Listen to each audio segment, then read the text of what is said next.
राधे राधे। जय श्री कृष्ण। भक्तों, आज कार्तिक महात्म्य का अध्याय 8 का श्रवण करते हैं। चलिए सुनते हैं। अध्याय 8। नारद जी ने कहा कि हे राजन, अब मैं कार्तिक मास के इस व्रत की उद्यापन विधि बताता हूँ। ध्यानपूर्वक सुनिए। व्रती को चाहिए कि कार्तिक मास में शुक्ल पक्ष की चतुर्दशी को व्रत के संपूर्ण फल की प्राप्ति के लिए तथा विष्णु भगवान की प्रसन्नता के लिए उद्यापन करें। तुलसी के ऊपर चंदोबा बनावें। वंदनवार बार फूलों से सुसज्जित करें। चंवर से सुशोभित मंडप बनावें। चारों दरवाजे पर मिट्टी के बने हुए पुण्यशील, सुशील, जय और विजय 4 द्वारपालों को अलग अलग बैठावें। तुलसी की जड़ों में 4 रंगों द्वारा सर्वतोभद्र चक्कर बनावें। उसके ऊपर पंचरत्न नारियल रखें और शुद्ध वस्त्र से कलश को ढकें। फिर भगवान विष्णु का पूजन करें।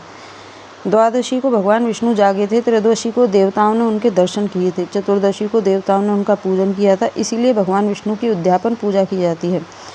उस दिन संयम तथा शांत चित्त से व्रत करना चाहिए। अपने गुरु की मूर्ति बनाकर षोडशोपचार तथा विविध नैवेद्य आदि से भगवान का पूजन करें। विधि प्रकार के वाद्यों के साथ कीर्तन करता हुआ उस रात्रि में जागरण करें। जो प्राणी श्रद्धा पूर्वक भगवान का कीर्तन करते हैं उन लोगों के 100 जन्मों के पाप धुल जाते हैं। जो व्यक्ति भगवान के नियमित जागरण करके रात्रि भर भगवान का कीर्तन करते हैं उनको असंख्य गोदान का फल मिलता है।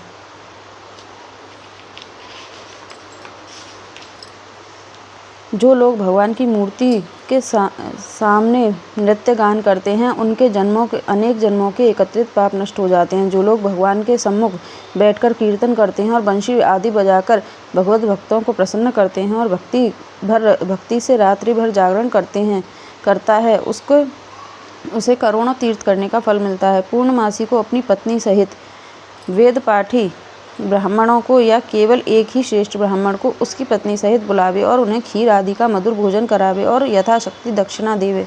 क्योंकि पूर्णमासी को ही भगवान ने अपने भक्तों को वरदान दिया था और मत्स्य रूप धारण किया था। अतएव उस दिन जो दान, हवन, जप आदि भगवान विष्णु के निमित्त किया जाता है वह अक्षय फल को देने वाला होता है। इसीलिए व्रती 3 या 1 ब्राह्मण को सपत्नी सामर्थ्य अनुसार भोजन करावे। उन ब्राह्मणों को अपनी सामर्थ्य के अनुसार दक्षिणा देकर प्रणाम करे। बाद में भगवान विष्णु की पूजा करके अन्य देवताओं तथा तुलसी व कपिला गाय का पूजन करें। व्रत की कथा सुनाने वाले गुरु व उपरोक्त ब्राह्मणों को वस्त्र आभूषण आदि से पूजन करके उनसे क्षमा प्रार्थना करें। और प्रार्थना के मंत्र का अर्थ यह है: आप सब लोगों की अनुकंपा से मुझ पर भगवान सदा प्रसन्न रहें। इस व्रत को करने से मेरे 7 जन्मों के किए हुए पाप नष्ट हो जाएं और मेरी संतान चिरंजीवी हो। इस पूजा के द्वारा मेरी सभी इच्छाएं पूर्ण हो। मेरी मृत्यु होने के बाद मुझे अतिशय दुर्लभ विष्णु लोक प्राप्त हो। व्रत करने वाला इस प्रकार ब्राह्मणों से क्षमा की प्रार्थना करे और उनको प्रसन्न करके विदा करे। पूजा की सारी वस्तुओं के साथ गाय भी गुरु को दान में दे। पश्चात घरवालों और मित्रों के साथ स्वयं भोजन करे। कार्तिक और माघ मास के उद्यापन के नियम इसी प्रकार बतलाए गए हैं। इस तरीके से जो प्राणी कार्तिक मास का व्रत और उद्यापन करता है वह पाप रहित होकर मनवांछित कामनाओं को प्राप्त करता है। जय श्री कृष्ण। जय श्री राधे।